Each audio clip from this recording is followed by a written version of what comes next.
And producer Sean Pamphilon has a look now at the Williams here and now with an eye toward the Williams family past. There are distinctly different opinions when it comes to the always outspoken and at times controversial Richard Williams. He's eccentric, he's revolutionary, some say anti-Semitic, without a doubt egocentric. When the guy answers the phone, he says, "The great one." But there's one thing we all can agree upon. He's made a huge contribution towards his daughter's development into Grand Slam champions, but more importantly, he and his wife, Oracene, have raised multifaceted individuals whose interests extend far beyond the confines of a tennis court. SUV. Good length. You're gonna make it. You're gonna make it. I saw them when they were very young. They hit the ball wonderfully. Yeah, more of a hip turn. To my mind, and I think to everyone else's, you got to play tournaments. You've got to win some tournaments. They proved you didn't have to. Oh, I love this. If you look at their professional record, they've played far fewer matches than their opponents, and they played hardly any junior tennis at all, and that's unheard of.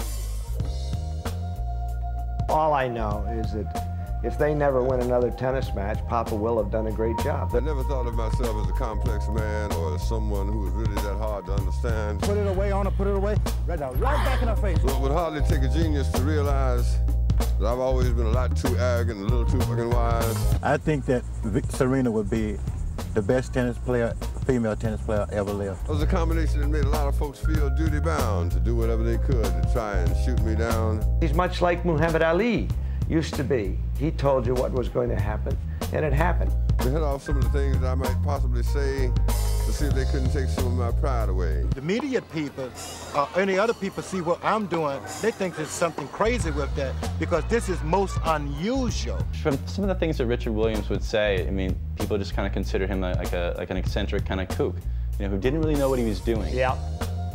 Did he know what he was doing? He did know what he was doing. I think that Mr. Williams is a man of such conviction that he believed everything he was saying so much that he willed it to be so. It's a wonder. I think that he knew what he was doing. He didn't have any background in tennis.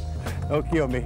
He would go out and borrow semi-deflated balls, used balls from Country Club, fill up a shopping cart, and let the girls hit till the cart was exhausted. Come on. My dad, he had saw someone making a lot of money on TV, and he'd make that much in a year, so he decided that he's gonna have some kids to do that. They haven't even reached their potential, which I don't think people realize. They're probably at 75%, and that may be hard for the public to understand because they're so great. But I think the reason for that is that Richard didn't let them play that much competition. The only reason that there is such a hype over Venus or Serena is because of the money that can be made with those two girls. Are we rolling or are we talking? I'm gonna talk about the consequence of ignorance. Education is very important to them. There's been times when kids didn't practice because they didn't quite do the job in school. I respect that, especially if you have so-called phenoms in your household.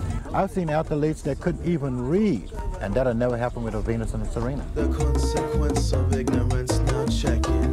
Dependence and independence. And what did you come up with on that? Well, it was Venus theory. Go ahead. It's the independent partner will make decisions on her own. She will miss shots without consulting her partner. She will not consult her partner on where she's serving. She will be independent. The dependent partner will consult her partner, make her shots, and will love her partner in every way. We're dependent partners. We're dependent. Boy, that is deep. Everyone has opportunity, but if they don't have one, just knock it on their door right there. They should make one. There's a lot of things I like to do in my life. These girls have the entire world open to them, and it's all because education was much more important in their development than was tennis. For instance, they're not going to play this fall. They want to go back to the Fashion Institute of Florida and do some, take another semester there. It makes them very interesting people, but I wouldn't drift too far away from, the main chance. I mean, the life of an athlete is real short, real. It's shorter than anybody thinks when they're that young. It's very important for each one of them to be individuals and to develop. They're both fantastic athletes. Either one could be #1 in the world.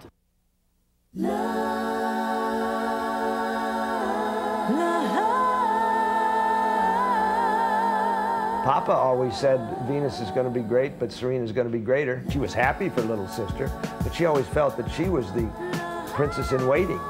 And I think that was a mental jolt to Venus, who had always taken care of little sister. Let me start this. If home is where the heart is. When Venus won Wimbledon this year, it completely changed her outlook. The weight of the world was off her shoulders. She hasn't lost a match since. Serena, on the other hand, has lost confidence, I think, since then. And I think it was very painful for her, really, to lose to her sister in the semifinals.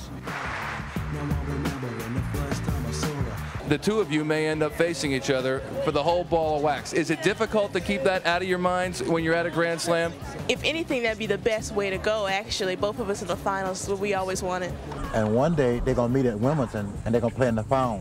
And the next year they're going to cancel. A man who literally at age 35 touched the racket for the first time, taught himself by reading books and watching videotapes, and then was able to develop his own progeny into being what might become the two best female tennis players of all time. If you think big, you'll be big, okay? I am very good. Atta girl. I stand by my statement, the two most extraordinary players in the history of the game.